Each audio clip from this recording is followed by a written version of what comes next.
आज उनके श्यामा प्रसाद जी मुखर्जी की 121वीं जयंती है और मैं उनको पूरे सम्मान के साथ आज नमन करना चाहती हूँ और श्रद्धांजलि अर्पित करती हूँ, श्रद्धा सुमन अपना अर्पित करना चाहती हूँ। जवाहरलाल नेहरू जी जब प्रधानमंत्री थे तब उनके कैबिनेट में डॉक्टर श्यामा प्रसाद मुखर्जी भी थे, परंतु इनके बहुत सारी जो नीतियाँ थीं उनसे वो अग्री नहीं करते थे और जब वो डिफरेंसेस बांट नहीं सके तो उन डिफरेंसेस को ध्यान में रखते हुए उन्होंने पार्टी छोड़ी और जनसंघ का अलग जगाने का काम किया। तो ही वॉज द फर्स्ट अध्यक्ष, क्या बोलते हैं, संस्थापक अध्यक्ष जनसंघ के, पार्टी की स्थापना उन्होंने की। और उनका जो सपना था वो सब लोग जानते हैं, कश्मीर से धारा 370 हटाने का सपना था उनका। और उन्होंने ही ये नारा दिया था कि 2 विधान, 2 निशान और 2 प्रधान नहीं हो सकते। आज भी जो भारतीय जनता पार्टी है वो जनसंघ का ही एक रूप है। जो इनके सपने थे डॉक्टर श्यामा प्रसाद मुखर्जी के, उन सपनों को पूरा करने के लिए भारतीय जनता पार्टी पूरी तरह से काम कर रही है। उनका मकसद था कि देश की अखंडता और एकता में किसी किस्म की रुकावट या किसी किस्म का एक क्या कहते हैं, अवरोध न हो।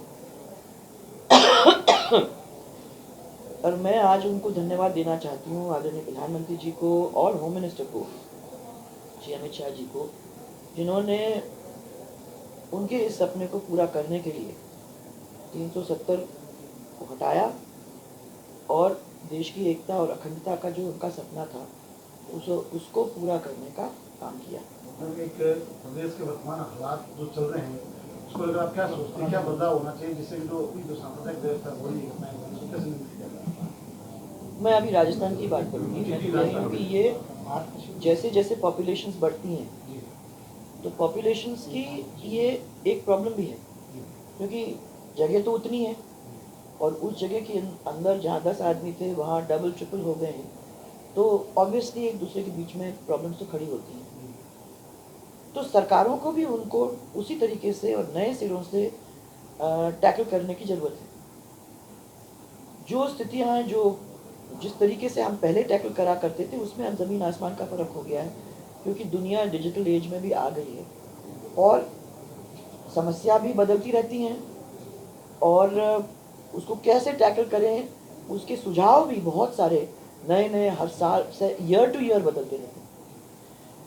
सरकार के लिए बहुत ज़रूरी है इसलिए कि दूसरों का एग्जाम्पल देख करके वो अपने जो पुलिसिंग सिस्टम्स हैं उन सिस्टम्स को एक दफ़ा फिर से मजबूत, एक दफ़ा ओवरहॉल करें और फिर मजबूत करने का काम करें। ये ज़रूरी है कि ट्रेनिंग हो, लोगों को माने पुलिस वालों के और पुलिस का डिपार्टमेंट जो है उसको मजबूत किया जाए और जो टेक्निकल सिस्टम्स हैं उनको भी अच्छी तरीके से, उनका सबसे अच्छी तरीके से यूज़ किया जाए। जब इस तरीके से काम होंगे तो मैं समझती हूँ कि ये जो कॉन्फ्लिक्ट्स हैं, ये कॉन्फ्लिक्ट्स के अंदर आपको खुद को बदलाव देखने को मिलेगा। अनफॉर्चुनेटली अभी क्या हो रहा है कि हम आउटडेटेड सिस्टम्स के साथ नई प्रॉब्लम्स को सॉल्व करने की कोशिश कर रहे हैं जो इम्पॉसिबल और नेक्स्ट टू इम्पॉसिबल। इसलिए आई होप कि ये जो हो रहा है और जो देखा है और ये कॉन्फ्लिक्ट्स हो रहे हैं, उन कॉन्फ्लिक्ट्स को सरकार समझेगी, सीरियसली लेगी और ये छोटे छोटे काम जो अभी एमएलए को बंद करना, एमपी को बुलाना, एमपी चुनाव का देखना और करना, उसके बजाय जनता की जो मुश्किलें हैं उनको समझें। असुरक्षा की फीलिंग जो है वो जो सबके बीच में आ रही है, वो उस चीज़ को हटाना बहुत ज़रूरी है, क्योंकि कोई आदमी धंधा करे, कोई बच्चा पढ़े, कोई कॉलेज जाए, जो भी ये काम होते हैं रोज़ के काम में अगर क्राइम होता है तो लोगों की ज़िंदगी वैसे ही अस्त व्यस्त हो जाती है। तो इसको ठीक करने के लिए बेसिक स्ट्रक्चर को ठीक करना बहुत ज़रूरी है, और उसको जल्दी से जल्दी सरकार सीरियसली लेके काम करना शुरू करेगी तो ही मुझे लगता है कि फायदा। आपके समय गहलोत साहब कहते थे पोपाबाई का राज है, तो अब आप कौन सा राज करेंगे? मैं इन चीज़ों में नहीं पड़ती। वो ये क्या है, इसीलिए तो काम नहीं कर सके। इंटरनेट फेलियर की बात कर रहे थे अपने को तो क्या है कि समथिंग कंस्ट्रक्टिव, अगर हम कंस्ट्रक्टिव नहीं कह सकते तो फिर ये सब चीज़ें बोलने से हमको क्या मतलब है? इससे किसी को 2 मिनट के लिए खुशी हो जाए बस, दैट इज़ ऑल।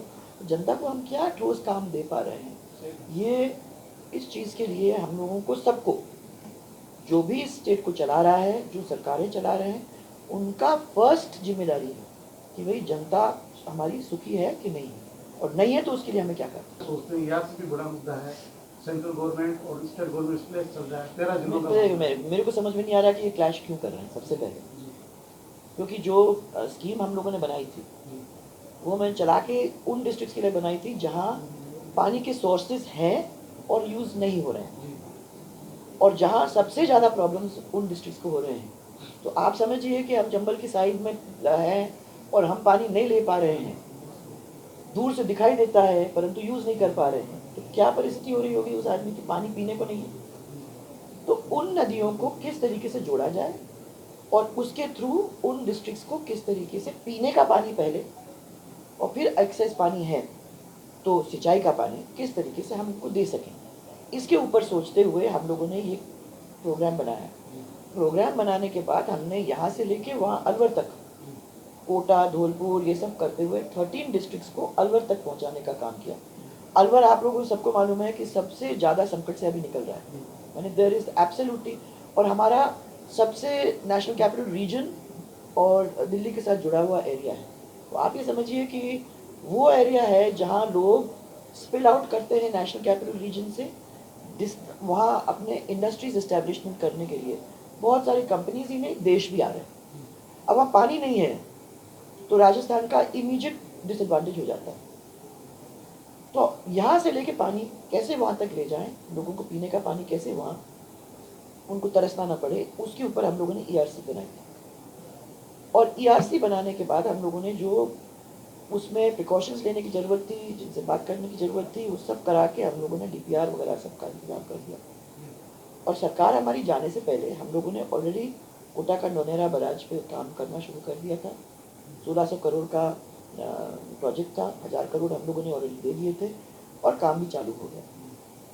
इन्होंने भी बजट में अभी मैंने कुछ किया है। मेरा सिर्फ मानना इतना ही है कि इसके अंदर क्या है कि जब काम नहीं करना चाहती ना सरकार, तो इसी तरीके से कोई ना कोई नई चीज़ के अंदर फंसा लेती है, और जनता को बहुत आसान है, जनता को घुमा के उसके अंदर डाल देती है। तो जनता भी अब वहाँ खड़ी हो रही है, वहाँ खड़ी हो रही, दूसरे से लड़ रहे हैं। ये नहीं चाहिए हमें। इस चीज़ को हमने ये कहा था कि हमको किसी का सपोर्ट मिल जाता है, हमको सपोर्ट मिलता है तो बहुत अच्छी बात है, नहीं तो हम करेंगे, क्यों झगड़े में पड़ रहे हो?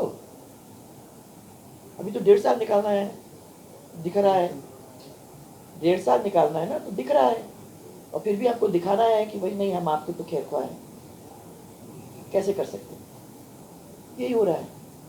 मेरा मानना यह है कि ERC के अंदर अगर आपने काम शुरू कर दिया, जो ओरिजिनल प्लानिंग है, उस ओरिजिनल प्लानिंग से पूरी जनता को समझदारी के साथ, क्योंकि हमने सब सोच विचार करके उसको जमीन पे किया, पहले उस ERC का काम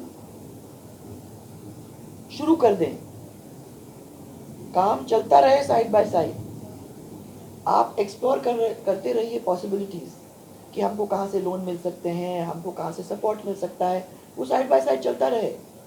परंतु काम नहीं रुकना चाहिए, काम चलना चाहिए, और ये रोज़ झगड़े करने से कोई मतलब नहीं है।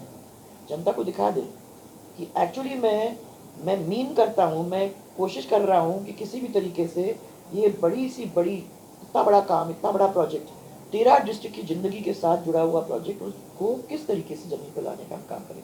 डिफ़िकल्टीज तो आएंगे भाई, कोई भी बड़ा प्रोजेक्ट को आसानी से तो नहीं ले जा सकते आप, कोई ना कोई डिफ़िकल्टीज तो आएंगी, पर वो डिफ़िकल्टी को सॉल्व करने का काम भी अपने को ही है ना, तो करें ना।